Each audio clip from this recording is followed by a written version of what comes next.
Ok, c'est diamant. Tous, enfants comme adultes, cherchent du diamant. Surtout du diamant industriel qui abonde ici, en plein centre du Congo.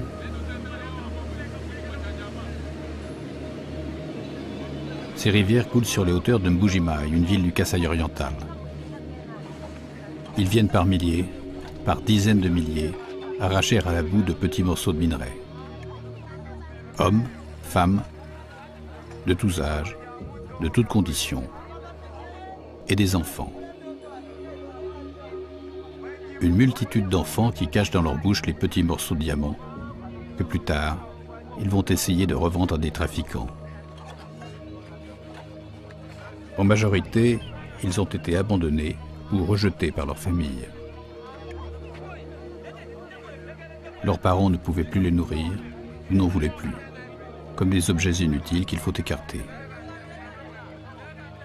Parmi eux, parmi ces pauvres des pauvres, d'autres encore, sous le coup d'une accusation dont ils ne peuvent se défendre et qui brise à tout jamais leur jeunesse et peut-être leur vie.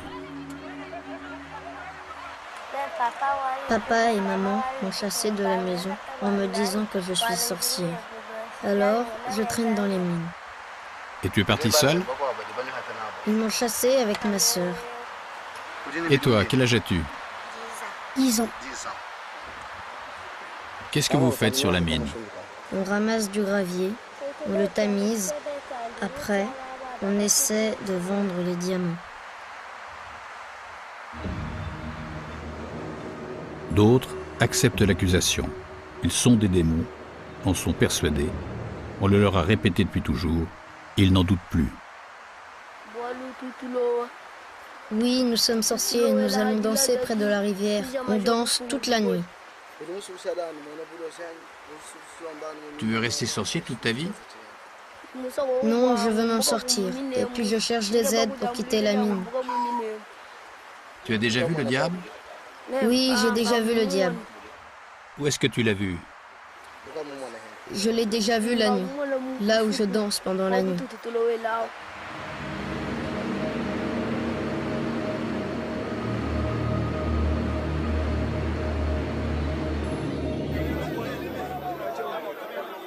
Les graviers les plus riches, c'est-à-dire le conglomérat de terre et de cailloux qui contient des diamants, se trouvent le plus souvent à des dizaines de mètres de la surface.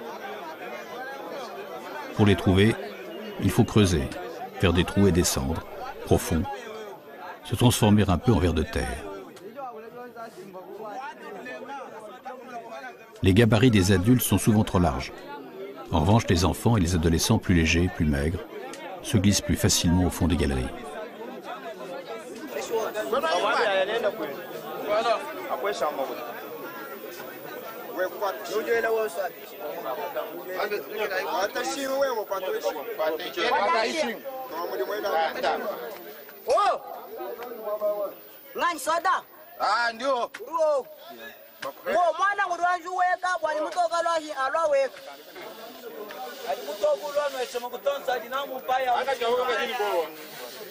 Ceux qui acceptent d'aller en bas, malgré les risques, touchent la même part de diamants que les adultes.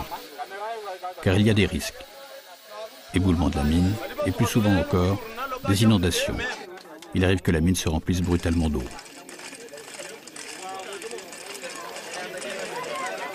Chaque remontée met toujours une vingtaine de kilos de gravier, susceptibles de contenir des diamants.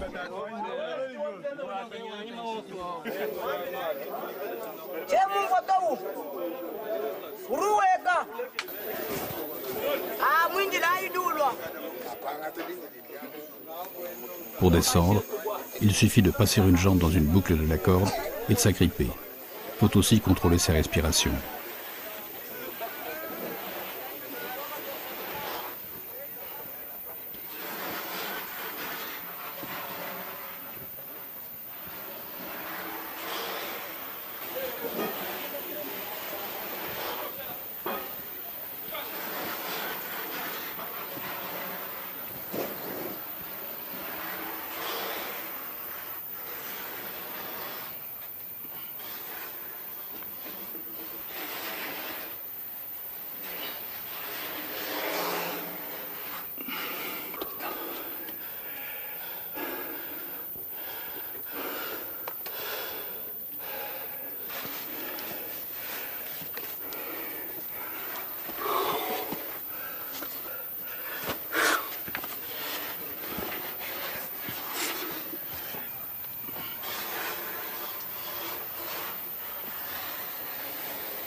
Ce jour-là, ils sont deux au fond de la mine.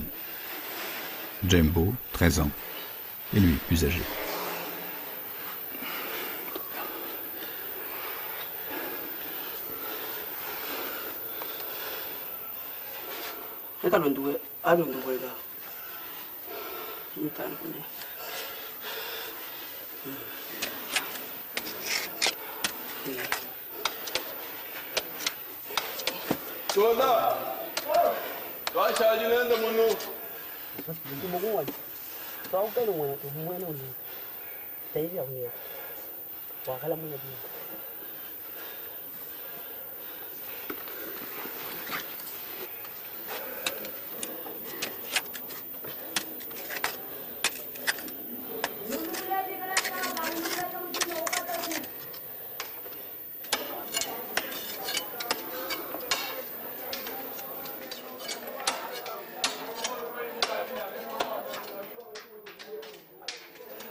Quel est ton nom?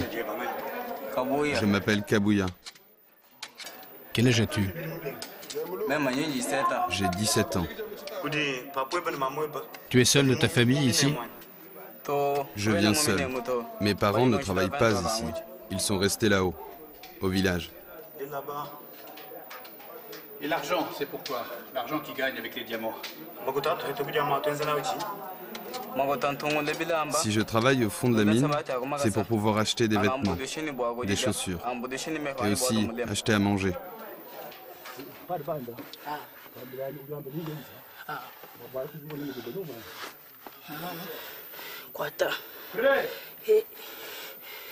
Bon, tirez.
Te voilà de retour. Ça descend à combien? Jusqu'à 60, 62 mètres. Et ce n'est pas tout le monde qui descend. Ceux qui entrent, ils peuvent faire longtemps, voire même veiller, faire 12 heures de travail. Et d'autres, ils font 20 minutes, ils sortent, ils s'échangent. Ça dépend des bonnes respirations. Un bon organisme qui respire des poumons bien importants.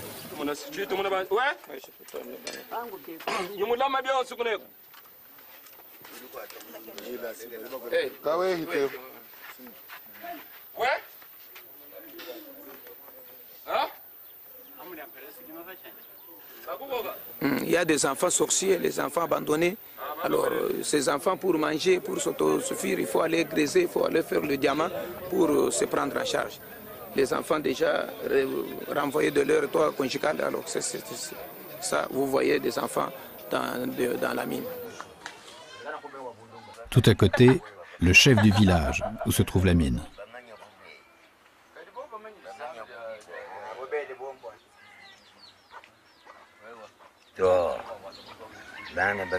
Les enfants ne peuvent pas aller au fond des mines pour creuser. Normalement, c'est défendu. Mais nous avons vu des enfants au fond de la mine.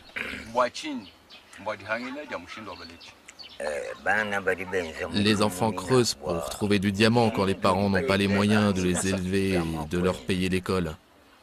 ou s'ils sont fatigués et s'ils manquent d'argent. Il y en a beaucoup dans les villages.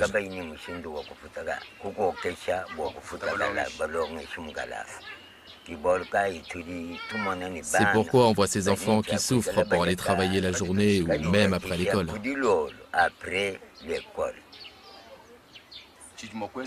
Et que faites-vous avec les enfants sorciers? Si nous voyons qu'un enfant est sorcier, il y a des clairvoyants. On se rapproche des prophètes ou des magiciens pour que l'enfant soit réparé, pour que les enfants soient nettoyés, pour que la sorcellerie prenne fin auprès des enfants, pour que le diable s'en aille.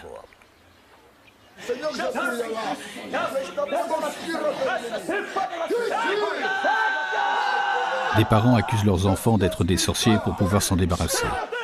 D'autres croient vraiment qu'ils sont possédés par le diable.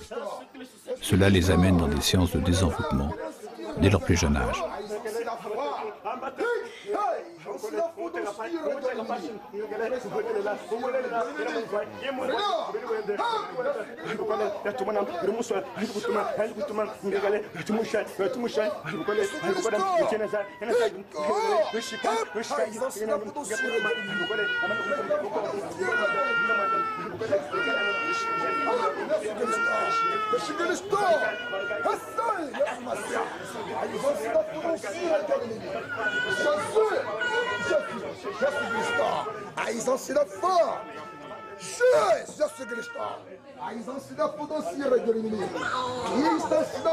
Ce que vous voyez, c'est l'œuvre de Dieu qui est en train de se faire.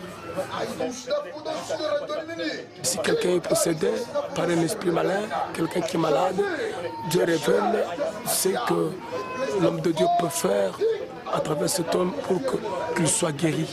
Ce qu'on est en train de faire là où il y a quelqu'un, il y a deux personnes assises sur la natte. Oui. Il est en train de délivrer quelqu'un qui était possédé.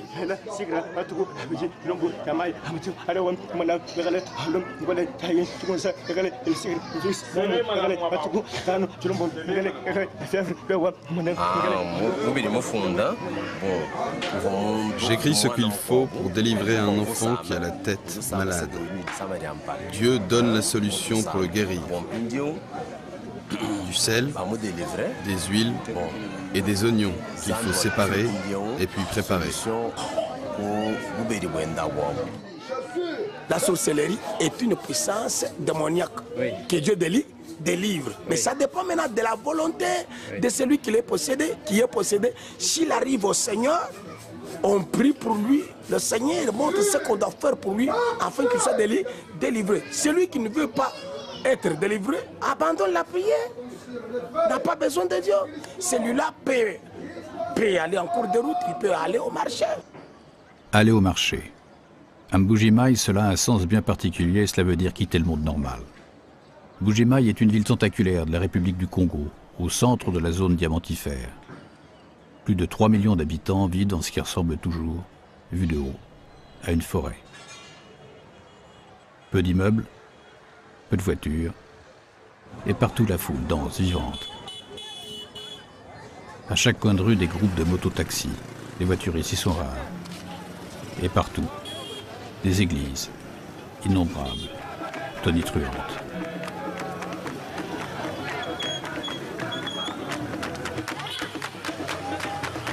Mbuji-Mayi est la capitale du Kasaï oriental, l'une des 26 provinces du Congo.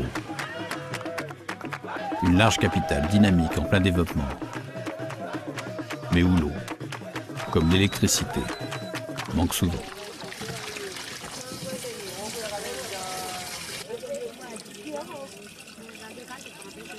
La ville montre sa misère. Quand vient le soir, les vieilles femmes sans ressources se regroupent pour demander l'aumône dans les jardins du gouverneur.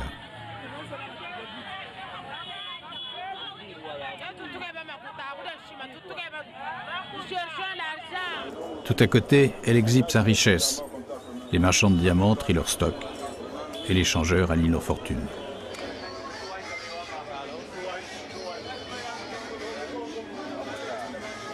Mbuji-Mayi est née du diamant, elle n'existerait pas sans lui. La ville et ses alentours possèdent toujours parmi les plus importants gisements du monde de diamants industriels. Elle surprend par l'abondance de comptoirs de diamantaires, et aussi par le nombre d'enfants, en groupe ou solitaires, des foules d'enfants souvent abandonnés, et parmi eux, depuis le milieu des années 90, de plus en plus de petits sorciers. Faute à la multiplication des églises et des sectes, faute aussi aux guerres qui ont ravagé le pays entre 1996 et 2003, et à la pauvreté qu'elles ont engendrée.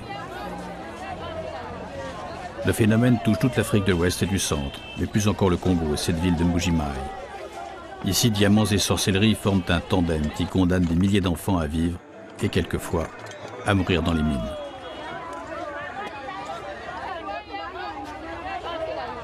Lorsqu'ils ne sont pas sur les gisements, les petits sorciers se massent dans le marché, d'où l'expression employée pour les désigner.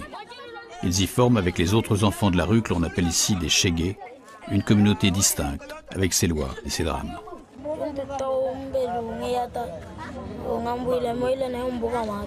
Mon père me frappait avec un coup de machette et me disait « Tu quittes la maison parce que tu es méchant ».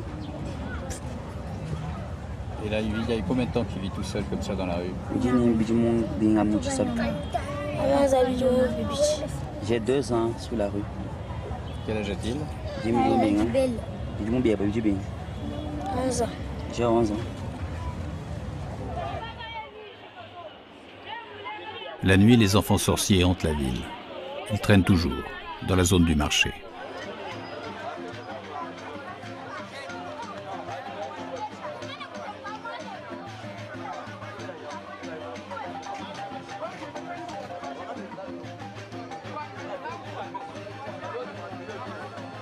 L'obscurité n'est souvent trouée que par les phares des motos. Cette nuit est agitée, quelquefois mystique, pleine des chants que les chorales répètent dans la nuit.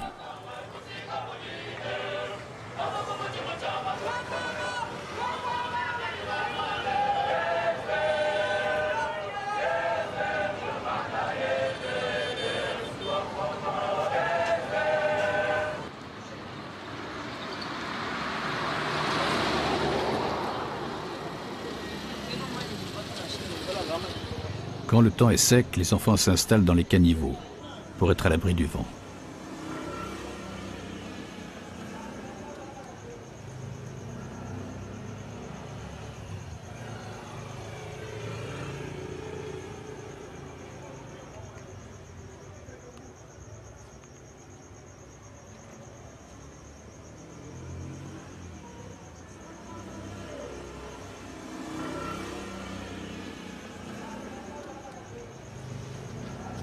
Pourquoi tu es ici dehors?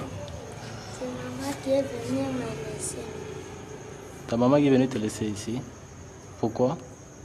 Parce que papa est déjà mort. Maman a pris l'autre mari. Ce mari-là a dit à maman qu'il ne prendra pas les charges de l'autre enfant. Quand tu vas me monter mon enfant, tu vas pour les charges de mon enfant. Encore maman aime son mari-là parce qu'il a beaucoup d'argent. Mais maman a refusé moi. Maman t'a refusé toi? Tu étais seule chez toi ou bien il y avait aussi tes grands frères, tes petites soeurs? Tu étais seule? J'étais seulement seule. Tu étais seule, hein? Maintenant quand maman a pris l'autre mari, elle a aussi d'autres enfants avec ses papas-là? Et moi aussi j'ai dit que maman n'est mis pas au monde. Quand elle va mieux au monde, tous ses enfants ça va mourir. Les enfants vont mourir. C'est toi qui veux assez que les enfants meurent?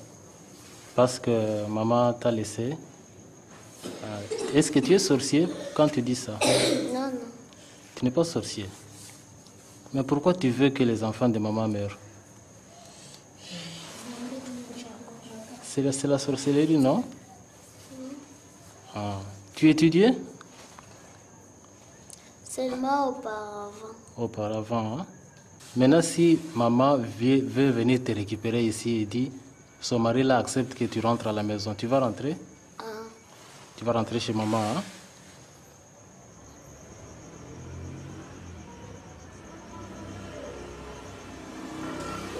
Ça va bien?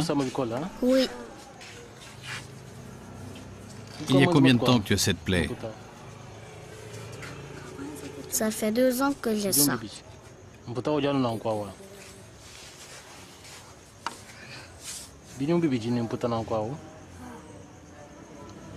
pas de médicaments? Non, je n'ai pas de médicaments. Soulève plus haut. Comment tu t'es fait ça? C'est une vieille plaie qui s'est réouverte.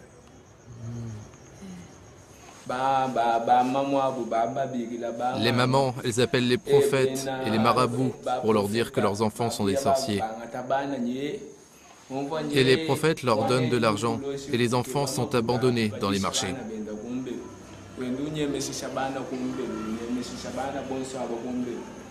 Les mamans disent qu'elles ne veulent pas les reprendre parce qu'elles disent qu'elles vont être ensorcelées. Les enfants, on les appelle les enfants du marché. Mais un marché, ça n'a jamais mis un enfant au monde. Tous les matins, un pasteur réunit des enfants sorciers sur un emplacement du marché.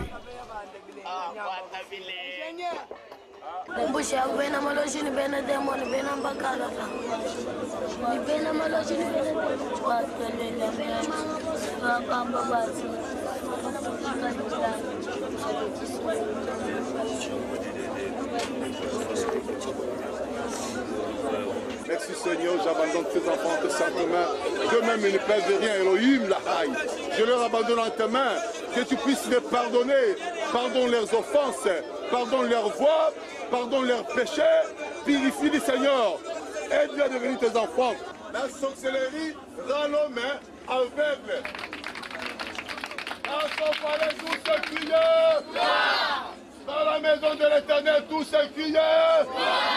Je prends possession de cet endroit. Je neutralise l'esprit de la sorcellerie. Je le neutralise. Je le rends une sans effet dans la vie de tout un chacun. C'est là au nom de Jésus de Christ. Bunga Junior, Bukasa Kabamba, Nyangwila Toussaint, Ngele Kamuchi Pai, Chikala Chikala, Bijou Mwakana,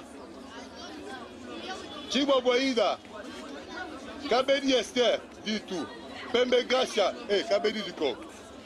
Pembe Gracia, dis tout.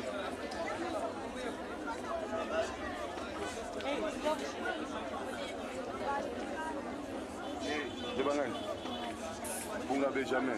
Qu'est-ce que vous faites? J'écris leurs noms, je vais les arranger, je vais les connaître tous.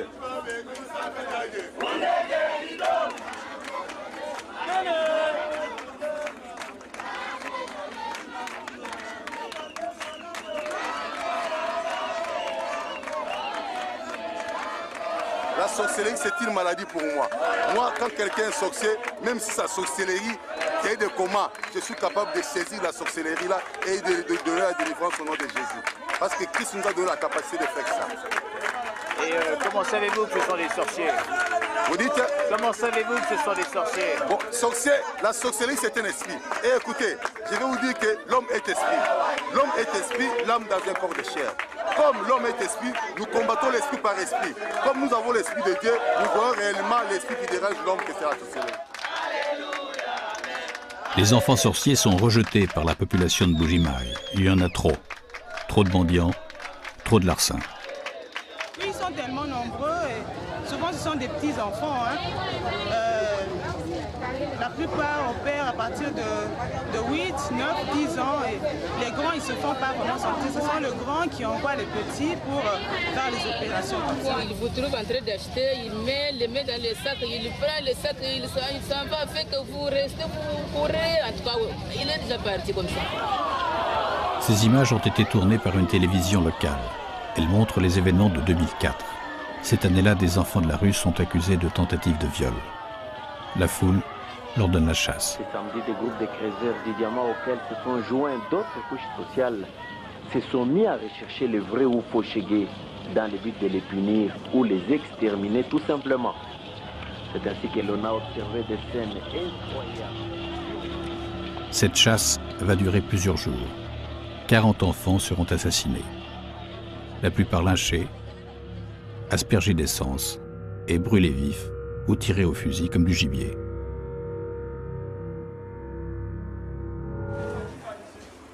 Les rues sont redevenues calmes, mais la tension ressurgit depuis quelques mois. Les enfants sorciers, toujours plus nombreux, sont de moins en moins bien supportés. Quelques œuvres de bienfaisance leur ouvrent leurs portes et c'est le cas de cette ONG dirigée par un prêtre catholique. Il recueille les enfants et les met à l'abri. Nous les écoutons, nous entendons ce qu'ils disent. Donc c'est une expérience nouvelle. que nous sommes en train de faire des recherches pour voir est-ce que réellement cette force-là existe ou bien cette force-là n'existe pas. D'où vient que ces gens disent que je m'investis d'une force et cette force me commande de faire du mal. Parce que certains enfants ont été même torturés par leurs parents pour qu'ils disent qu'ils sont sorciers et qu'en réalité ils ne le sont pas. Est-ce que vous voyez un changement de comportement, vous qui vivez avec eux, avec ces enfants? Vous les voyez différents selon les heures du jour?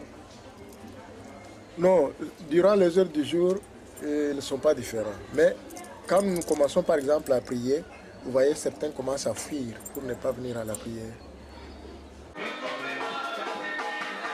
Quelques églises se sont spécialisées dans la dénonciation des enfants sorciers. Ces églises, dites du réveil, sont des dizaines et elles rivalisent pour attirer les fidèles.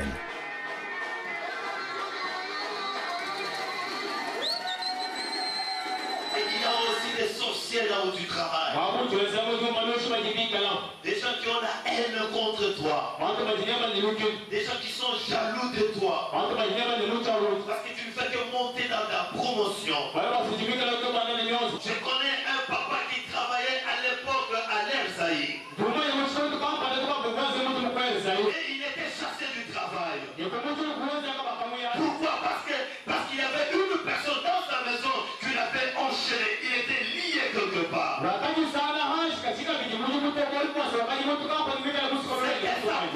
C'était sa propre fille qui était sorcière dans la maison. Il faut faire beaucoup d'attention, mon frère, ma soeur. Dans des parcelles où il y a beaucoup de gens, il faut faire beaucoup d'attention. Ne reconnaissez pas le cœur de tes voisins. Alléluia. Amen. Alléluia. Amen. Alléluia. Amen. Quelquefois, les offices prennent le caractère de divertissement. Ils sont applaudis par des milliers de spectateurs.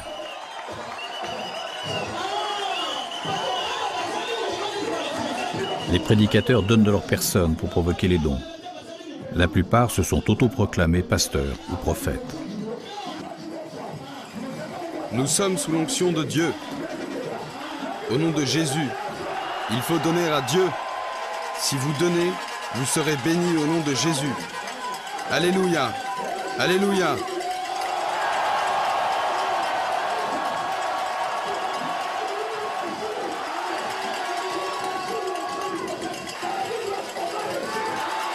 On va réussir. On va réussir. Dans tous les domaines. On va réussir.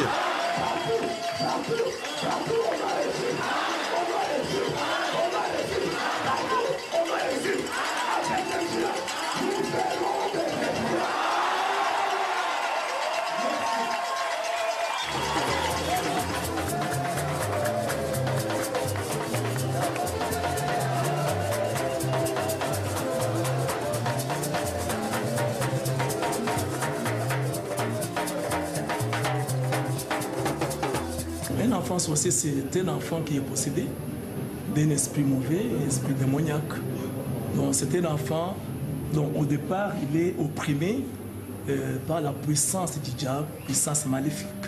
Et après, il reçoit un esprit mauvais, dont il est possédé, il est habité par un esprit mauvais. Et comment constatez-vous cette présence d'un esprit mauvais? Donc on peut le constater tout d'abord par son caractère, par les agissements qui sont anormaux.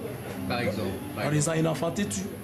Un enfant têtu peut être considéré comme... Oui, il peut être comme ça, mais de nature, mais un enfant, on voit un enfant qui a une tête dure et exagérée. Tout d'abord, un enfant qui ne respecte pas, par exemple, les adultes, les parents, un enfant qui vole, hein, un enfant qui fait des choses qui sortent de l'ordinaire. Vous voyez, les signes là montrent aussi que cet enfant, il est habité, ce n'est pas lui qui fait ça. C'est un autre esprit qui l'habite. Ou bien à partir des prophéties, des dons spirituels, Dieu peut révéler que cet enfant, il est habité par un esprit mauvais. Malheur à l'enfant dont le père ou la mère est mort soudainement. Il peut être accusé de l'avoir bouffé. Bouffé, autrement dit, assassiné. Exemple, ce chauffeur de taxi. Vous savez, la sorcellerie, je n'ai jamais cru à cela. Hein. Je n'ai jamais cru à ces phénomènes. Mais tout le monde y croit ici. Oui, en fait, les gens y croient parce qu'ils n'arrivent pas à comprendre ce qui se passe réellement. Comment vous pouvez croire que l'enfant peut devenir sorcier? Qu'est-ce qu'il prouve réellement? Hein? Moi j'étais taxé, mais je ne l'ai jamais connu. Je ne sais pas comment on sorçait. En fait, on ensorcelle quelqu'un, je ne sais pas. J'étais un enfant sorcier. J'étais taxé comme ça quand j'étais encore enfant. Qu'est-ce qui s'était passé? C'était juste après la mort de mon père. La famille est venue en disant que c'était nous, les enfants, qui avons bouffé notre papa. Et c'était vraiment terrible à cette époque-là. C'était terrible. C'était insupportable. Personne ne pouvait supporter cela. Et on nous avait abandonnés. Vous avez, pardon? Abandonnés, oui. Abandonnés par la famille de notre papa, qui nous avait abandonnés. Et personne ne s'intéressait de nous. On vivait comme les enfants de la rue. C'était juste une étiquette qu'on m'avait en fait placée. Et avec vos amis, vos camarades, comment ça s'est passé? J'étais déconsidéré. J'étais déconsidéré.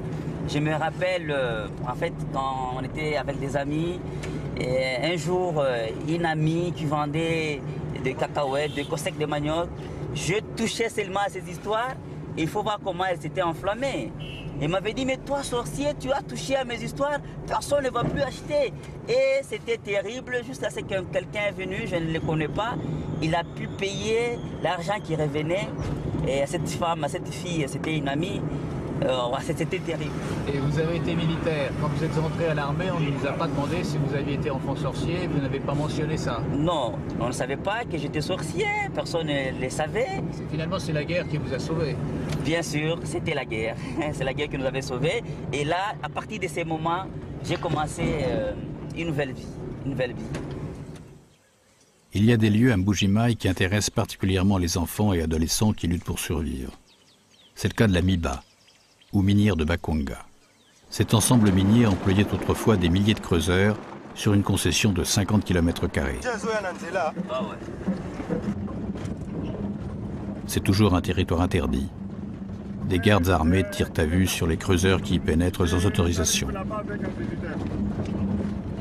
Il englobe les zones diamantifères les plus riches de toute la région. Dans le passé, les responsables politiques du Congo ont utilisé la Miba pour financer leur guerre. À court d'argent, ce qui est toujours l'un des plus importants gisements de diamants du monde, a fait faillite. Pourtant, dans un passé récent, ces usines produisaient près de 10 millions de carats chaque année.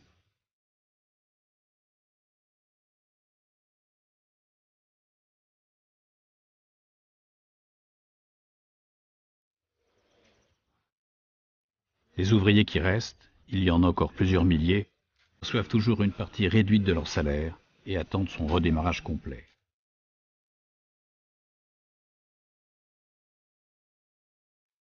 Dans ces terrains dominés d'usines en ruine, des centaines de personnes trouvent la mort chaque année. Par accident au fond d'une mine abandonnée, ou plus souvent encore, abattus par les gardes. Et parmi eux, de nombreux enfants sorciers.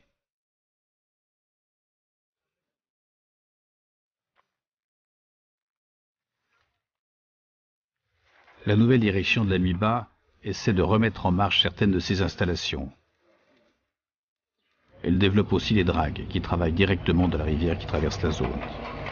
Quelques milliers de carats ont été vendus en 2011. Mais le braconnage et les luttes sanglantes qu'il provoque perturbent toujours les débuts de l'exploitation. Il y a des bandits à main armée qui viennent chercher les diamants de force qui n'ont pas autorisé. C'est ce qu'on appelle les suicidaires. C'est pourquoi on a mis des policiers miniers pour défendre contre les suicidaires.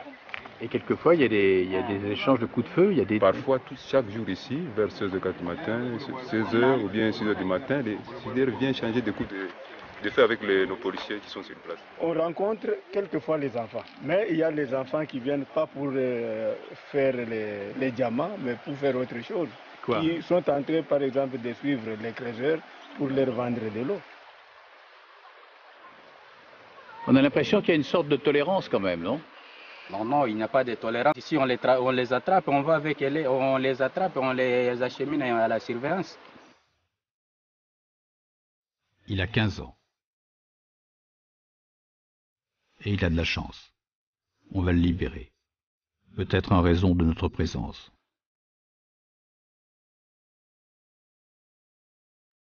Sans nous, Il aurait attendu des jours ou des semaines avant que cette porte ne s'ouvre.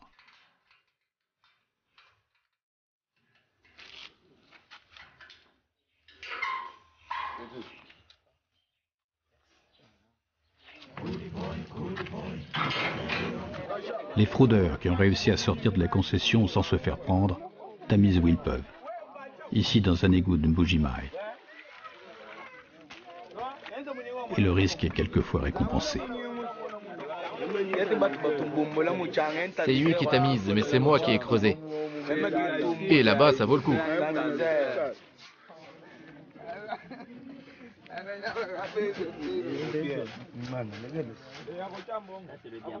Oui, c'est le diamant. Ailleurs, là où l'exploitation des mines est libre, les enfants font partie des équipes de creuseurs.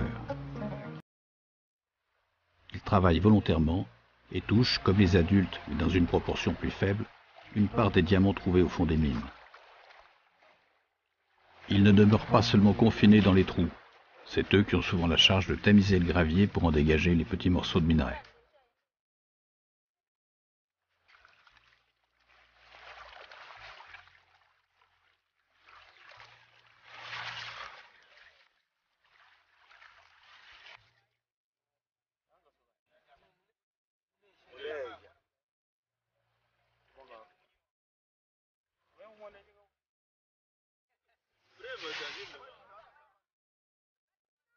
Enfants abandonnés, sorciers ou enfants de creuseurs ayant encore une famille, tous sont traités de la même manière. Le soir venu, les plus heureux iront dormir chez eux, et les autres, dans la rue.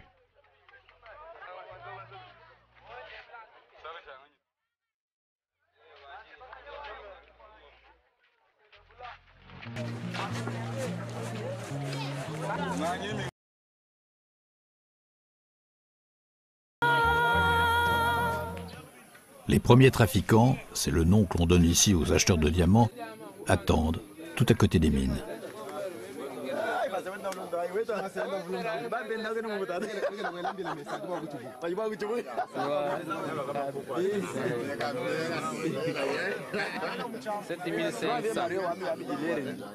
Francs, même 15 000 francs. C'est un prix arbitraire. 15 000 francs, c'est-à-dire 15 $. C'est la fin, 15 $. 15 $ le diamant. 15 $, monsieur.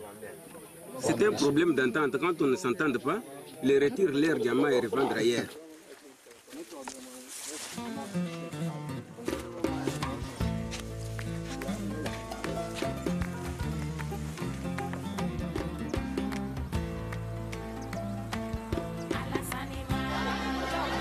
Certains enfants travaillent en solitaire.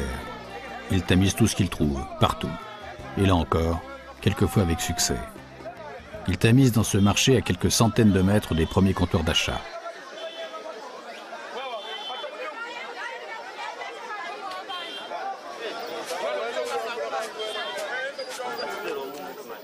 Des dizaines d'autres trafiquants attendent que creuseurs ou enfants leur proposent leur trouvaille.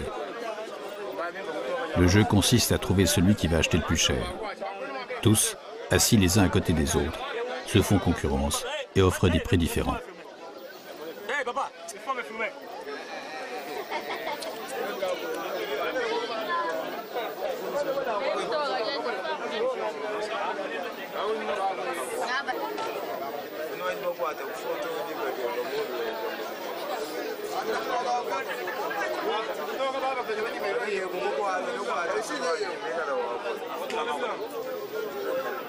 Moi, tout ce que je veux, c'est trouver l'argent que ça vaut et qu'on me paye.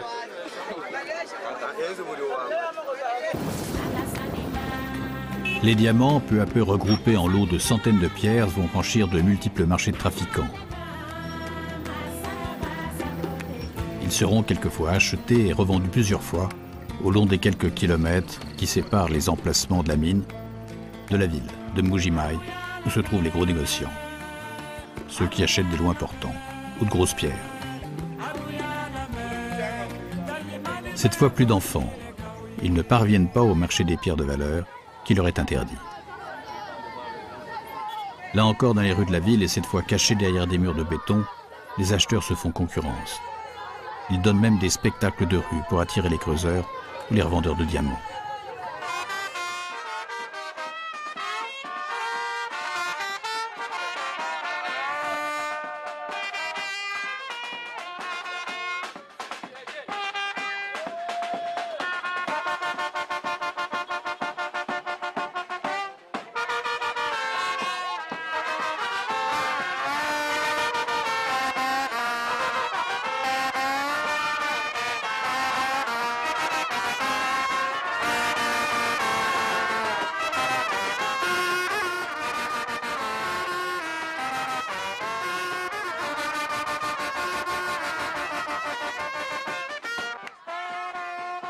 Le concert se termine par une distribution de billets de banque.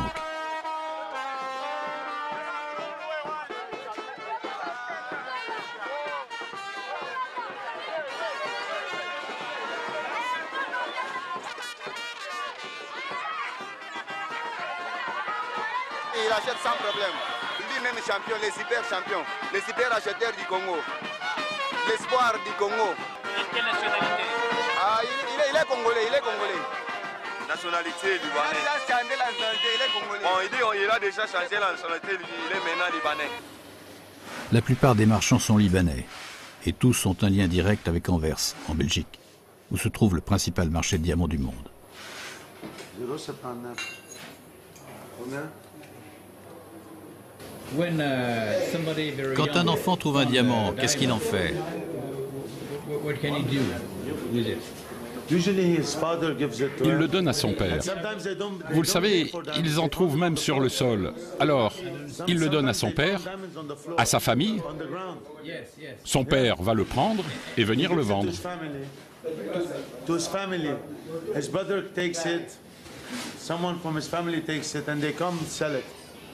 Et s'il n'a pas de famille? Ah là, je ne sais pas. Cela arrive parfois qu'un enfant vous propose une pierre? Non, non, jamais. Vous savez, quand quelqu'un vient ici, vous ne savez jamais d'où il vient, qui il est, ce qu'il fait dans la vie. Vous ne savez pas s'il a acheté un diamant à un enfant et s'il vous le revend ensuite. Ah, ça, je n'en sais rien, mais je ne pense pas. Vous savez, ils travaillent là-bas. Ils creusent pour le diamant. Mais ce qui se passe dans les mines, je n'en sais rien. Je n'ai pas le droit d'y aller. Vous avez besoin d'une autorisation pour y aller? Non, on n'a pas le droit d'y aller.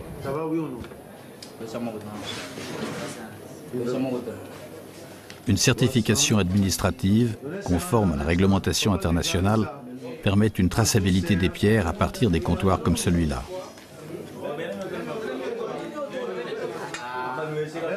On va payer tout le monde. Mettez-vous au deuxième bureau là. 9,70. Papa, restez signé. Deux fonctionnaires congolais notent soigneusement le poids et le prix de chaque achat et leur donnent une identification. Ça part à Kinshasa, d'où sont expédiées les marchandises. On paie 1% ici, on paye aussi 3,5% à Kinshasa, et ça part en Belgique. C'est bon? Personne ne contrôle l'origine exacte des pierres. Personne ne sait vraiment d'où elles viennent, qui les a trouvées et dans quelles conditions. Sans doute d'honnêtes creuseurs, mais peut-être aussi de jeunes enfants ou des bandits.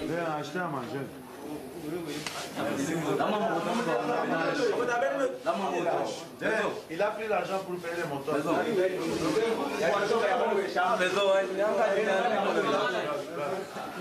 C'est comme ça toute la journée. Du matin au soir. C'est comme ça que je travaille.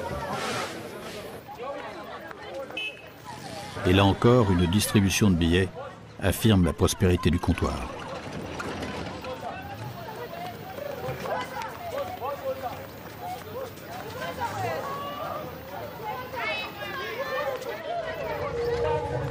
Diamants, argent et misère, réunis dans un même lieu, provoquent des violences. Elles sont fréquentes dans les rues de cette ville dont les habitants sont chauds. Qu'est-ce qu'il a fait? Mais oui. Il a volé? Volé? Il a volé quoi? Il a volé des trucs sur le marché.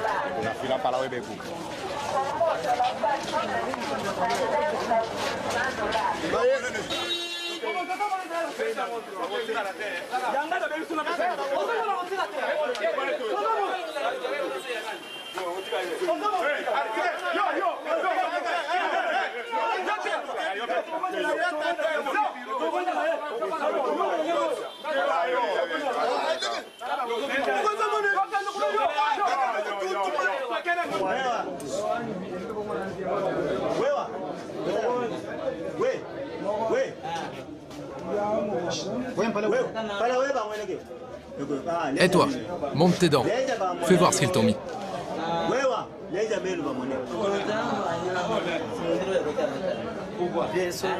C'est trop serré, c'est trop serré. Enlevez-moi les menottes maintenant, on est chez vous.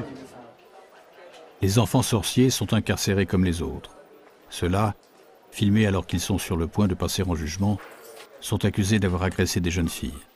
L'enfant ne peut pas être arrêté pour la sorcellerie, mais il est arrêté pour un manquement prévu dans notre loi. La sorcellerie, c'est la base même de l'abandon de l'enfant par les parents. Dans les actes de détention, on ne peut même pas mentionner cela. On ne peut même pas mentionner parce que c'est lui qui a imputé son enfant de la sorcellerie. Il ne s'est pas plaint. Nous prenons l'enfant en cours de route, arrêté par les juges de paix. Et quand il nous amène cet enfant, nous voyons les manquements mentionnés sur les documents. Et on se contente de cela. Il n'y a pas un papier où on peut mentionner la sorcellerie, parce que ce n'est pas une infraction.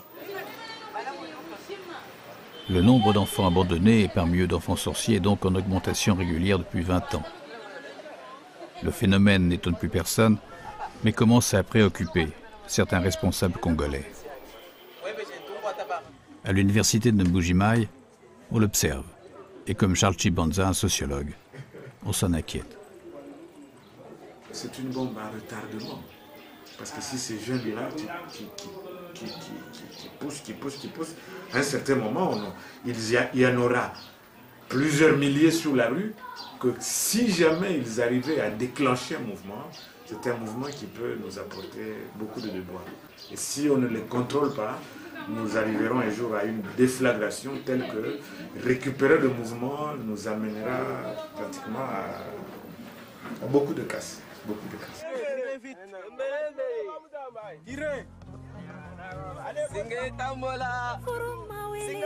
Ignorant les interdits, les enfants continuent à descendre au fond des mines.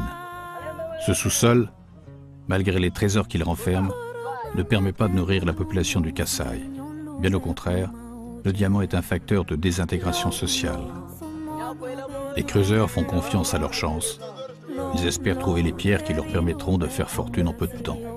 L'agriculture et l'artisanat sont délaissés. Et les structures familiales.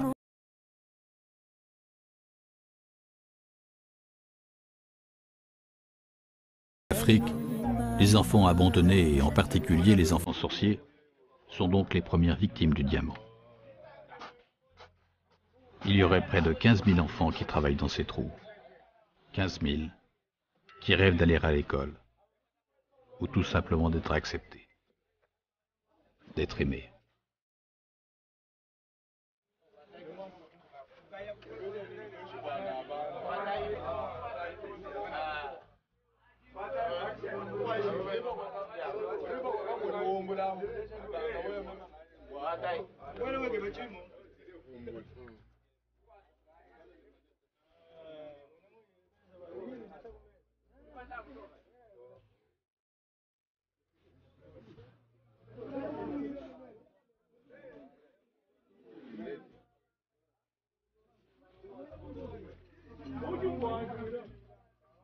Oh,